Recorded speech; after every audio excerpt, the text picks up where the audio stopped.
About a month ago, it took me over 3 weeks to finish this one illustration. In this video, I will be sharing with you a method that helped me create 4 illustrations in that same amount of time, going over how I did it, my thoughts on the matter, and what my takeaways were. The method I used was one showcased by an art YouTuber named Farmar. Please check them out and their video if you're interested in more details on this process. I won't be going into everything they discussed here, but the watch was quite helpful and informative for me, so I went ahead and tested out their findings for myself. These learnings have improved my work and the way I think about my art process. It was really helpful, so I'm sharing it in hopes that it can do the same for you. Okay, so for context. I'm a professional character designer who has worked for companies such as Netflix, Disney TVA, and Titmouse. I already have many hours of drawing under my belt, but I feel that I've still so much to learn. And honestly, that's the exciting part about it. There's always so much more to learn and so much room to grow. Now, I have found that character designing and illustrating, while similar, are so very different. I can apply my learnings about what makes a good character, but I still have a lot of work to do when it comes to what makes a good illustration. It includes so many things: lighting, composition, color. Like most artists, I want to know how to draw better and how to draw fast. In order to achieve this, I was always of the mindset that I must throw myself at the craft and grind hours and hours, kind of like a video game, which is a valid method and one I used for most of my career as an artist. However, improvement and the rate at which you improve are two different things. I'm looking for the efficient method this time, which will actually involve more thinking and less drawing, but not that much less. Even though I'm always looking for ways to improve, what does getting faster mean? And how would I even track this? In this experiment, we can track progress in terms of hours spent on the piece. And getting faster means reducing the amount of hours without a significant or any meaningful reduction in quality. Sacrificing quality for speed is not what we're aiming to do here. Success would mean we come out of this with work we subjectively liked better than our last, or had some type of merit we value. And generally, just making the art itself is merit enough. I watch a lot of art videos on YouTube, but this one in particular talked about process in a way I'd never really paid attention to before. After watching the video, I was thinking about whether I should try it out myself. But I kept thinking, if I can barely do 1 illustration in a month, what makes me think I can do 4 in that same amount of time? Yet, seeing this method laid out like this, seeing that it was possible, was catalyst enough for me. It propelled me to wonder if I could do the same, and even got me to try. Having it broken down into such simple steps made it feel so much more approachable. I could follow the steps outlined and see what happened. It didn't have to be good, it just had to get done. The logic behind this method, as I understood it, was to allow yourself to leverage the various flow states that you place yourself into with each stage of the illustration process. By allowing your mind to focus on one stage at a time, your ideating, executing, and starting get easier. It's difficult to start in the first place, so you might as well lay a lot of groundwork and planning while you've taken the time and effort to get going. Farmar says in their video that breaking down the drawing into parts allow you to focus at one problem at a time. With the steps they laid out, we have Part 1, Sketch 1, includes gesture. Part 2, Sketch 2, includes shape. Part 3, Sketch 3, includes characterization, adding clothes, defining parts of the character and attitudes. Part 4, Sketch 4, Color Sketch, contextualize what you are doing with the use of color. And Part 5, Finalization, tying everything together, using and leveraging the foundation that you created in prior steps. So, with that said, let's get into it. Momentum is a huge factor in enjoyment and flow.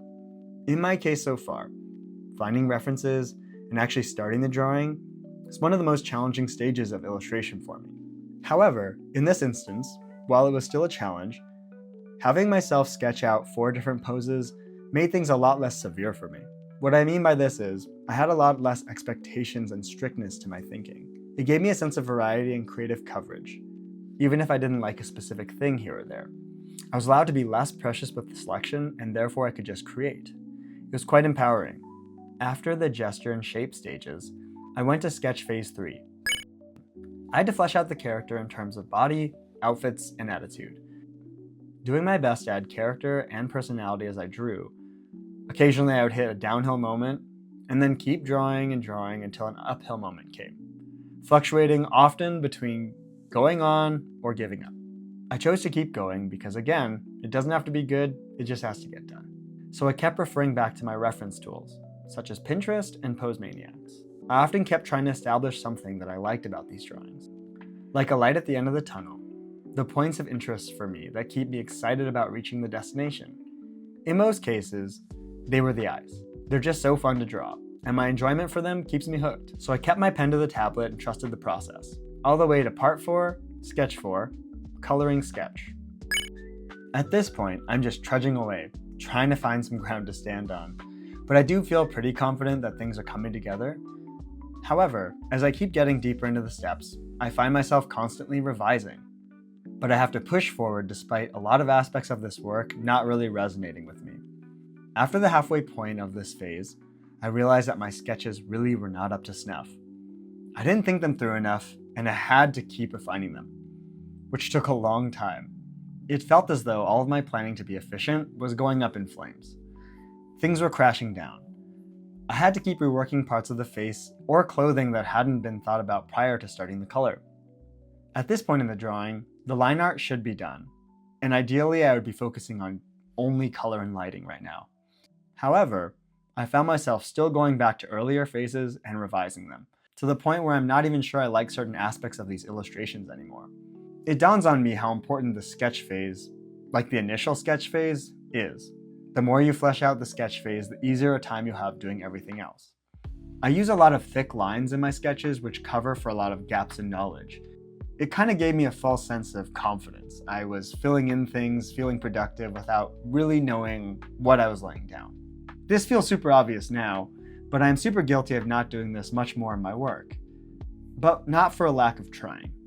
Something in me thinks it could be due to a lack of fundamental art knowledge, or difficulty seeing the whole picture before I'm actually drawing it. Either way, I get so excited by creating something that I have a hard time pinning down certain details. As you will see in this video, I spend very little time thinking out a sketch and so much time discovering the illustration as I go. I would argue that this method of discovery is a valid form of expression too, but not the point of this video. Anyways, the realization that I need to be more serious about the sketch phase is an important one, but I didn't have time to fix the foundation at the moment. I felt that I was too deep in the process, so I push on to phase 5. Eventually, and after many revisions, I make it over the hill.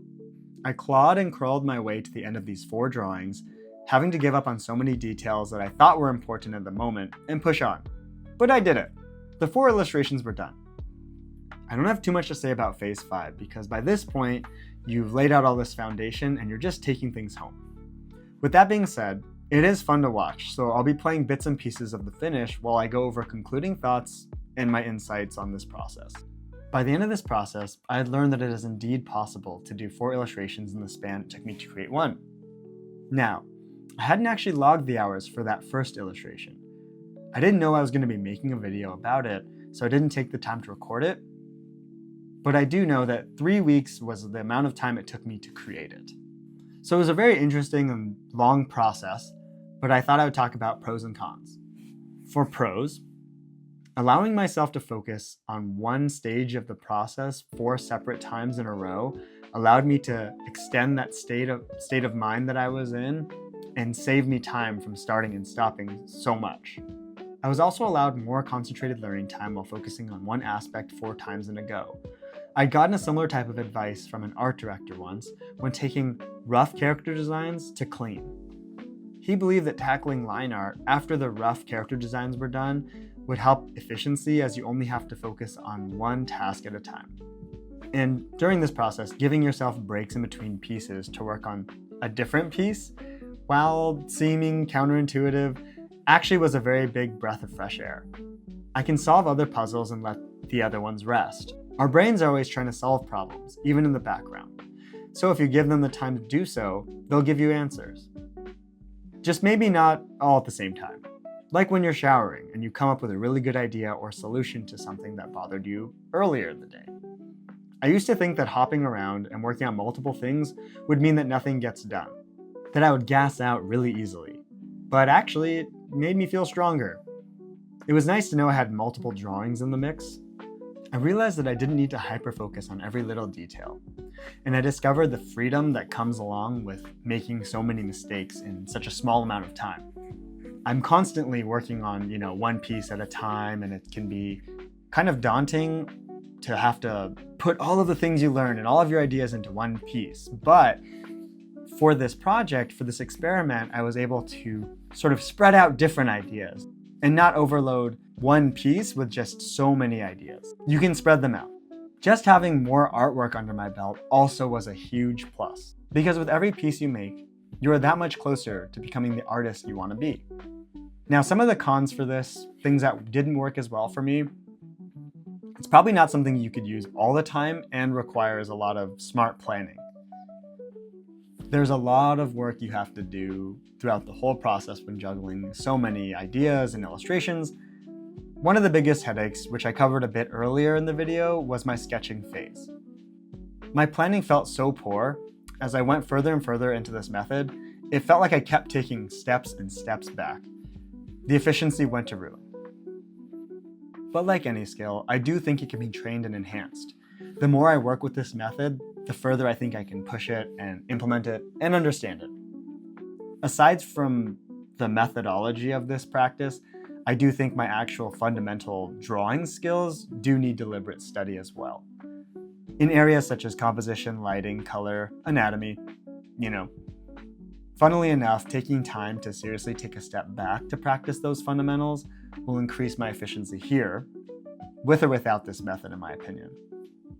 There's always a good reason to continue to study your fundamentals and hammer in things that are maybe less exciting but still so important.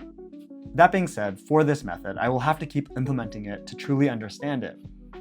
Practice for me doesn't make perfect, but it does make progress. Maybe in the future, after using this method for a long enough time, I can revisit the topic and create another video about it. Overall, I really enjoyed this process. For me, I thought it was so fun knowing that I had 4 different illustrations going at the same time. I felt really strong as an artist, like I was warding away laziness and art block. I could also explore different angles, ideas, and colors all at the same time. I'm excited to further implement this process into my workflow. Getting good at things takes time, but I think that with enough repetition, I'll be able to make this part of my regular workflow. Anyways, I hope this video was helpful. Thank you for watching, and I'll talk to you guys next time.